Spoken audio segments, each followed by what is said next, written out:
You're tuned in to B&T Unscripted. Get ready for raw, real, and unfiltered conversations with the award-winning radio show host Tiffany K and her co-host Brandon. It's life, love, and laughter.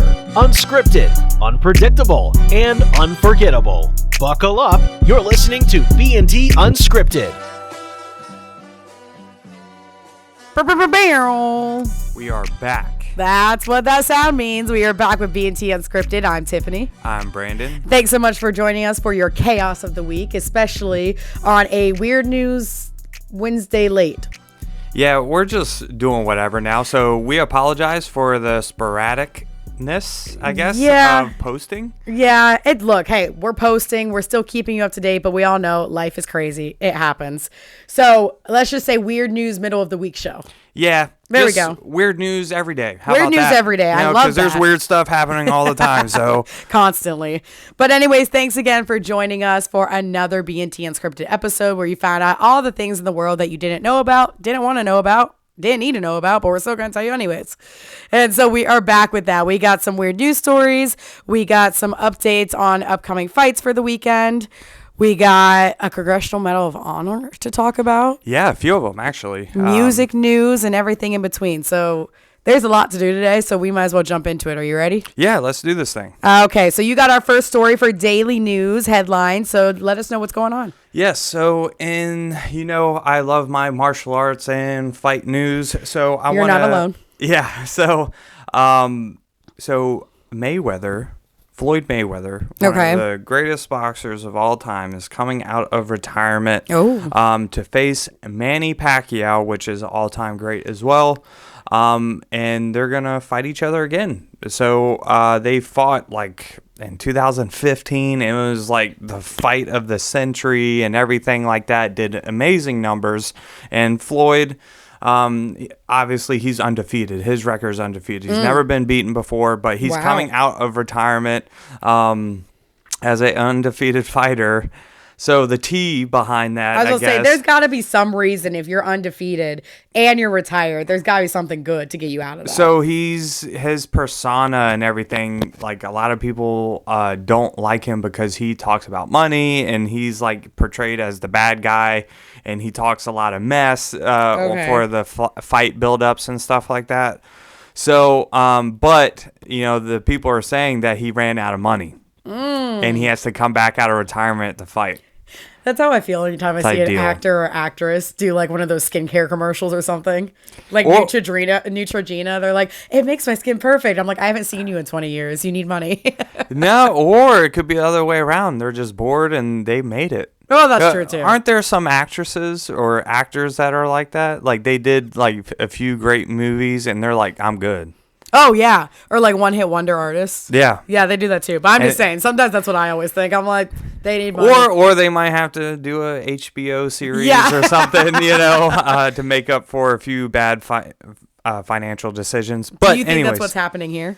I don't know. Like sometimes, I don't know. Like you feel like you can still do it. Yeah. And just like Tom Brady, he came out of retirement and won a Super Bowl with a different team, and he proved everyone wrong and stuff like that. That's true. So it could be one of those, but a lot of people, everyone, the peanut gallery is saying, oh, he's broke. It's like he has to fight again. But I mean, I watched a clip of him sparring and he hasn't missed a beat. How long has he been in retirement? Probably since 2017, 18. Okay. I believe. Because his last That's fight... almost 10 years. Well, he did some smaller exhibition matches, just for Netflix or something, I think. But, his last official one was against Conor McGregor. And it was like an MMA versus boxing thing, which did a lot of numbers as well. Yeah. Which was fun to watch, but obviously, Floyd, beat him. Yeah, yeah. But anyway, so... I don't know. Am I going to watch it? Probably. I was about to say, you're going to. Because I loved watching Floyd. He's a master. Yeah. He's the best defensive boxer, in my opinion. So where is it at? What time? Where can people watch it? I believe it's going to be held on Netflix. Netflix. The rematch is set on September 19th, 2026 in Las Vegas, and it will be streamed globally on Netflix. That's a day before your birthday. Yeah. So making it one of the biggest boxing events of the year. Do you have a prediction already?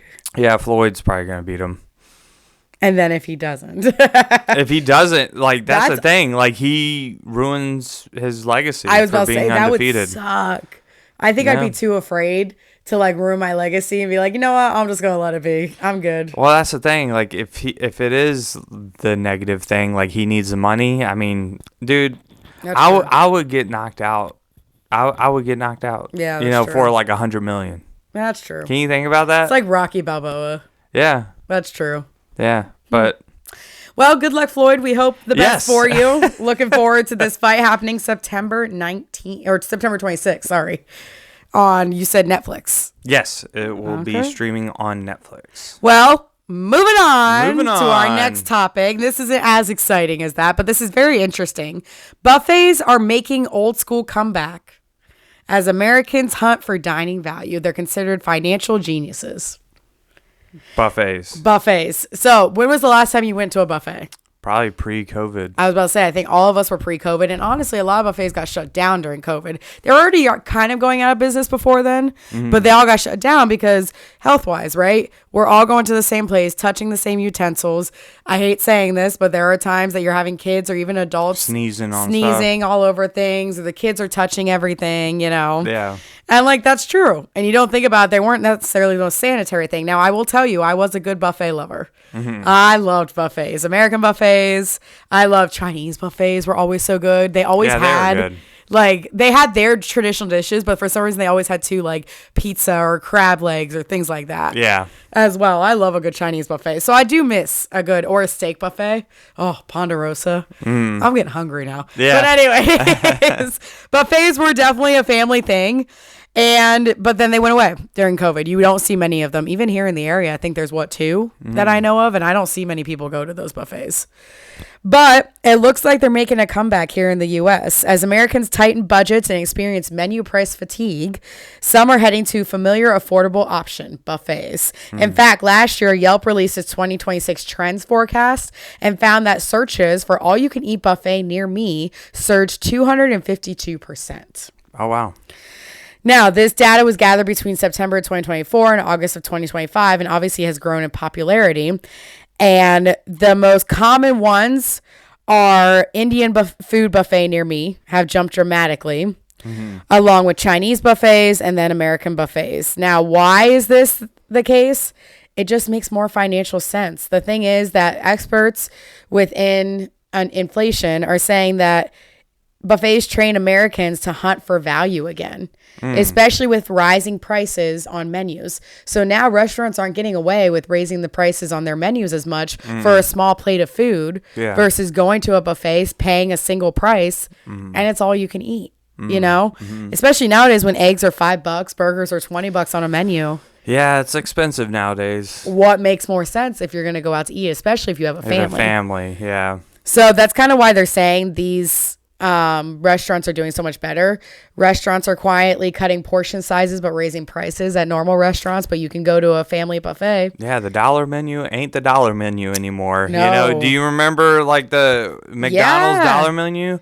I remember in high school, like that was like the best thing ever because we couldn't afford anything. Yeah. You know, and we could get like a whole like buffet full of stuff for like $10, you know? You know, and that's the thing is that it's not just adults, it's kids who are aware of it now as well. That price fatigue of going out to eat. Like I've seen teenagers go out and they're like, oh, at a DQ or something, I'm not paying $7 for a sundae. That's ridiculous. Like they know. Yeah. How bad it is. Yeah. So they say that this is why buffets are coming back. They see it's going to be more. Now, I don't know how popularity is going to rise based off of like healthcare standards. Obviously, it's definitely more intense. You have to ramp it up. Yeah. Especially after COVID. Like, how are people going to relate to that, back to that? Is it going to be okay? I don't know. And also, people are saying buffets aren't necessarily a healthy option. Here's the thing, though. Having a buffet isn't the issue of gaining weight or being unhealthy. It's the mindless eating. So experts have weighed in on this, and here's a good rule of thumb for buffet dining. Fill your plate with vegetables, half of your plate. And then the rest can be the protein. Why? Because if you fill half your plate with vegetables, it's actually going to start making you full quicker, so you don't have to feel the need to go back up to the buffet constantly for multiple plates. Yeah. Now, does that kind of defeat the point of a buffet of all you can eat? Yeah. But they're saying if we want to stay healthy as well, that's the other rule. Now, also eating slowly allows that. So don't eat in your plate quickly. Eat slowly. Allow your body to absorb everything. Yeah. Exactly. And remember, dessert doesn't have to be automatic. These are all coming from nutritionists. Now, dessert, if you're going to a buffet, for me, it is automatic. But those are some of the things to be aware of when it comes to that. So I don't know. I think we're going to find that buffets are going to come back, even though a lot of them have gone out of business. We may find in the next couple of years they are coming back because of the economic stability with those. Yeah, I mean, it'd be nice to see them come back, because I haven't seen it since pre-COVID, or I haven't been to one, or have seen really many of them at all. So I love buffets. I just think we do have to be careful of the health wise. Yeah, I mean, I agree. It wasn't always the most healthy thing, sanitary, but I mean, it was fun though. It was. I remember going to, if we had a field trip or something or whatever, going to a buffet. It's like the go-to. Yeah. If you have a big group of people or a family dinner and you just don't know what to get and you just go to Golden Corral or something. Golden Corral. Are they still around? I think they're very few. Very few. Very few. Because that was their brand, which was the buffet. So Golden Corral was good. Ponderosa was good. All of those places. I would welcome back buffets. I would go again. Yeah. I think I would. So yeah.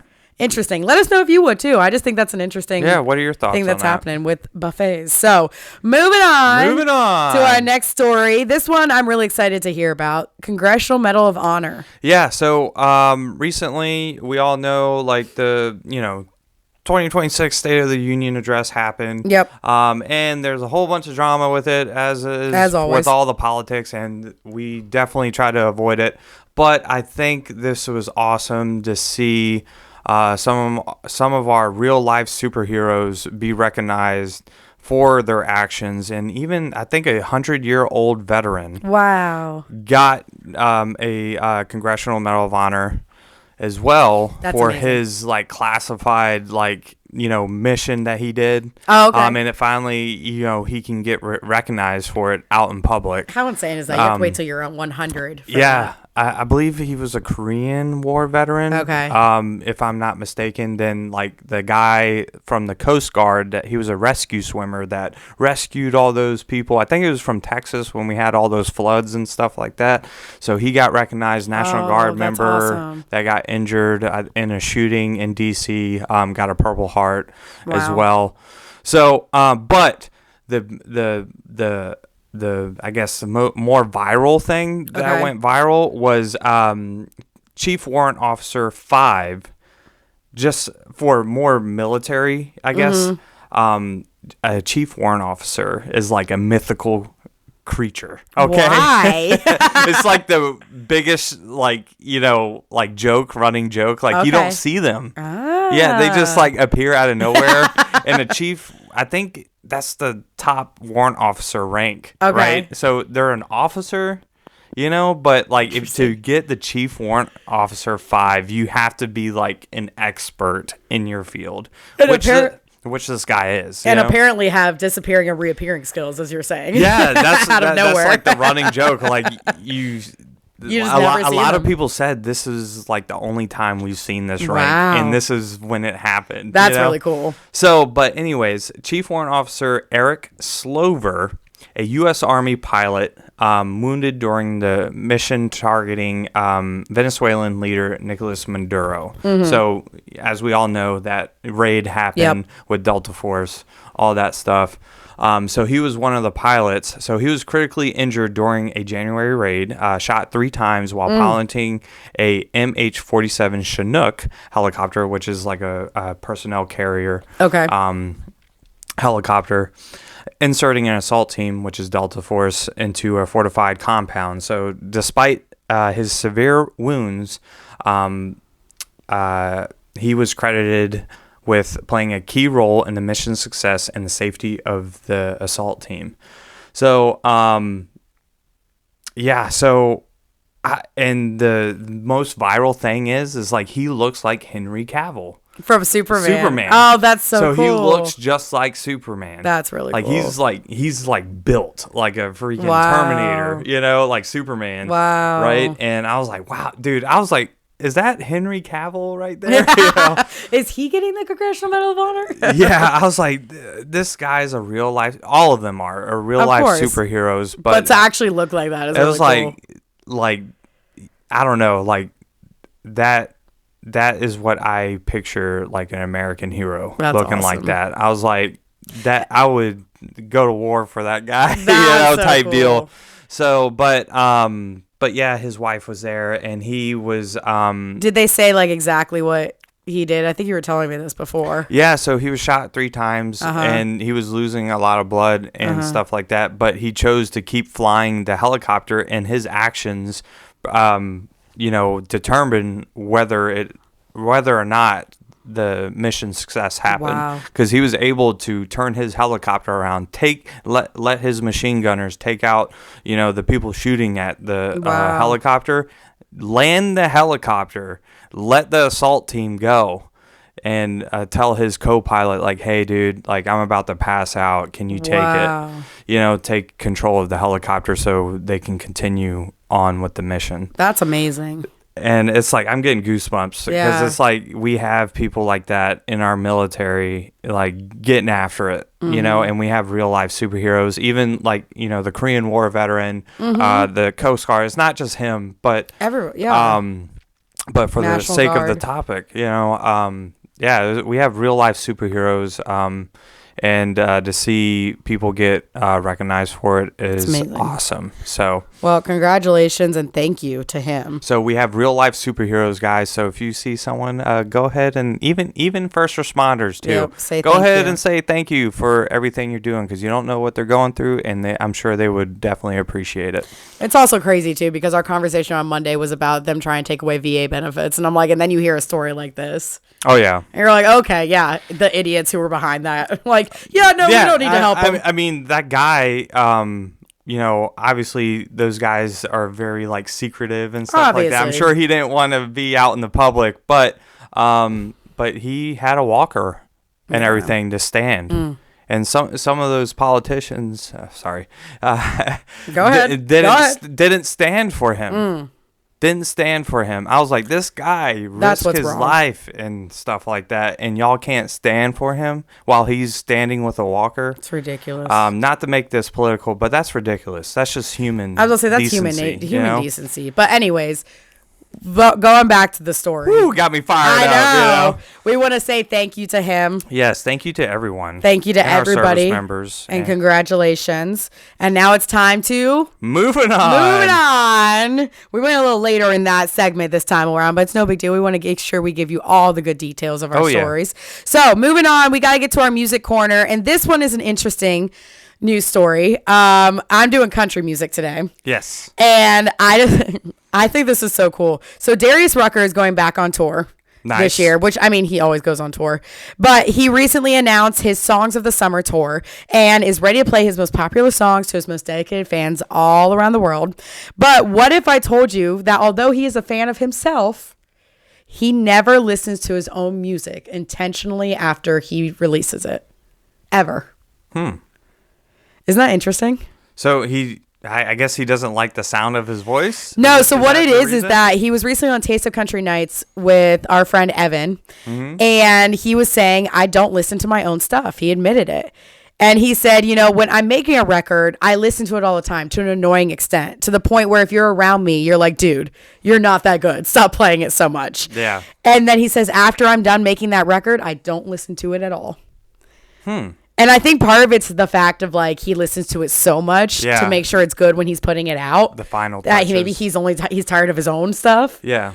But he's just like, I'm not going to go back to it. He'll obviously review it when he plays shows. Yeah, of course. But he doesn't listen to his own music. If it's on the radio, if he has the CD in his own house, he will not go back and listen to it. And what's more to this story, which is very interesting, do Darius Rucker's kids listen to his music. What do you think? No. So Rucker explained that they go through their phases and are like most kids now. Yeah. So country music and hip hop is all the same to them. So no, they don't repeatedly listen to it. They don't go out of their way to listen to it. However, they do say when it is on somewhere, maybe at a party or a friend's house, yeah, that's my dad. Oh, that's cool. So they're still very proud of him. Like the cool points. They've got the cool points, but do they sit around and listen to it? No. And he said, in fact, I don't think they could tell me the difference between my country music and Hootie and the Blowfish, which was the band he was part of beforehand. Yeah. He's like, they can't tell the difference between those records at this point. But they are very proud of him. So they do say when they hear his voice on the radio or they're with friends or family, yeah, did you know that's my dad? Oh, that's cool. Yeah. So I thought that was very interesting because a lot of times you'll hear like people say they don't like listening to their own voice. And most artists and things like that, you would think they would be listening to their album at least a little bit if they have kids. And he's like, nah, I'm not going to go into that. Yeah. I guess it keeps him humble. I think it does. In a way, and doesn't let it get to him. And also as an artist, in my opinion, if you're playing shows like he has for how long has he been in the industry? Almost 30 years now? Yeah. You're playing the same music over and over. You're probably not going to go back. Get tired of it. Yeah. And it's a special place in his heart, but eventually you're like, okay, I'm over certain songs. Yeah, it's just like with anything. Like if you work any job, it's like when you're off work, you don't want to do that specific thing because you're like, I do this 8 hours a day or whatever it is, And I don't know, not comparing myself to Darius Rucker, but I don't like listening to the episodes either, like especially when we're outside of the editing stuff, But I don't know. It's just like I don't like listening to it. You know? I don't blame you. I hear that a lot from different people. I'd love to hear from other musicians. Do they listen to their own albums again, over and over? Because it'd be interesting to hear. But anyways, moving on. We're going to move on to our weird news segment as we're wrapping up the show. We ran a little late today. Yeah. So I think we're going to jump to that. So let's start with because we have 2 stories for this to wrap it up. Mm-hmm. And I love, you were telling me earlier, robot vacuums are taking over the world. Yeah, I was just, doing, so I was just doing my podcast prep and trying to see what's out there in the world in the news. And I came across this robot vacuum army. Oh no! An army of cleaning, or like actually taking over the world. So, let me go back real quick before you get into that. Yeah. If it's a robot vacuum army, if they're willing just to clean everything for me, I'm totally cool with that. Yeah, it would limit the chores, right? Like that doesn't scare me. It's more the fact of an actual robot army scares me. Yeah. So, so like a hobbyist was trying to control his robot vacuum with his PS5 controller. Okay. And instead found he could access nearly 7,000 devices around the world. What? Yeah. So this is how this guy did it. So he was a software engineer. So this guy is probably super smart and reverse engineered his DJ1 or is it DJI Romo vacuum, which is like a Roomba, I believe, with an AI assistant to control it. That's crazy. Yeah, so unexpectedly, the same credentials gave him access to thousands of other units, including their live camera feeds, microphones, floor maps, and location data. That is kind of creepy as well, So why is it a big deal? It highlights how smart home devices can become surveillance tools if a security is lax. Interesting. Right? That's true. I mean, I could see that. So the issue wasn't typical hacking. It was an authentication flaw in the back-end servers. Okay, so like the security, I don't know, they weren't doing their job type deal or whatever protocols they had for the servers. They didn't do a good job, and this guy was able to reverse engineer it. He probably just got bored and was like, oh, I wonder if this will work. And, I wish when I got bored, I'm not like, oh, I should take a nap. I wish I was more like, I should do something productive and reverse engineer my robot vacuum. Yeah. That's when I get bored, I'm not like, oh, yeah, I'll just reverse engineer something. I'm like, nah, I'm going to take a nap. Yeah. Well, that's the thing. There are guys out there or gals that are super smart. Well, and they just get bored and You know, we get bored and we're like, "Where's the bag of Cheetos?" There's like, "Nah, let's reverse engineer let's watch robot like vacuum." Extracted and watch families fight each other and stuff like that, or Gordon Ramsay, right? And he's over here like, "Nah, I'll figure out." I'm a reverse engineer with my PS5 controller and hack 7,000 Roombas across the world right now. Wow, that makes me feel very much like a loser. We suck. Yeah. Well, interesting. But anyway, so there is your weird news. That's interesting. Scary, but yeah. So please, be careful if you have a smart, device or a Roomba or Apple, whatever, Google Homes and stuff like that. Make sure you have some security locked in for it. I will say, I would like that guy to reach out to us and reverse engineer to get all of the robot vacuums in the world to come clean our house for us. Yes, so we don't have to vacuum it. Yeah, that'd be nice. But anyway, moving on. I do have a little weird, it's not even a weird news story. It's kind of just weird news fun. Have you ever seen, I saw a couple of these and I thought it was hilarious. There was like a trend going around about DoorDash drivers sharing the weirdest like requests they've gotten on DoorDash orders from customers. Mm-hmm. And I found a couple of these on social media. I thought they were just funny.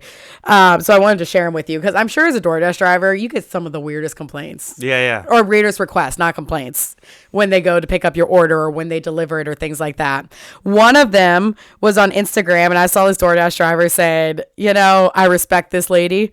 Because on it, they did the whole order. And then in the special notes section, it says, please do not ring the doorbell, right? Leave it at the door. Yeah. But it also said, please do not ring the doorbell. And in fact, please make sure you're crouching underneath the doorbell and you do not get seen. My husband does not know that I ordered the DoorDash and I am on a diet. We cannot let him know. Thank you. Which is something that I would do as well. Yeah. But the other one that takes it even a step further was this one on Instagram. This person said, I've been a DoorDash driver for a year now, and today I got my favorite order. Here was the instructions. It was from McDonald's, okay? Okay. This was in the afternoon. This person said, I am 8 months pregnant, so please believe when I say I am operating at peak no-nonsense energy. Please tell them to make fresh fries. If they hand you old fries, let them know I will personally walk down there and make the fries myself. I used to work at this McDonald's, so I know the process. Tell Yolanda, the manager, to handle it. And if Marcus is on duty, remind him I am pregnant AF, and I do not have time for games. Fresh fries or I'm coming down there. Which is great. You know everybody there. Yolanda and Marcus, if you don't do my fries right, I'm a roundhouse your bleep, The fact that this lady is 8 months pregnant, knows the people at McDonald's, is like, I know what you're doing. She'll pull up and make those fries herself. I love that. She'll clock in. Yeah. She'll clock in right now. I love that. You know what? That is true peak pregnant 8 month energy. She's like, I'm messing with y'all. Okay. This baby wants these fries and I want these fries now. Too much hormones going on right now. She'll roundhouse somebody. She'll roundhouse someone. Can you imagine being the DoorDash driver and getting this note specifically with names and having to go in and be like, is Yolanda here? Yolanda, Marcus, you need to come out here right now. I have a note for you. Better get back there. Get to it. Yeah. This would be the reason I would love to be a DoorDash driver for instances like this, just to read these like requests from people and be like, oh, got it. I'm speaking to Yolanda right now. Cool. So I don't know what happened if this DoorDash driver actually followed directions, but I hope so for his sake.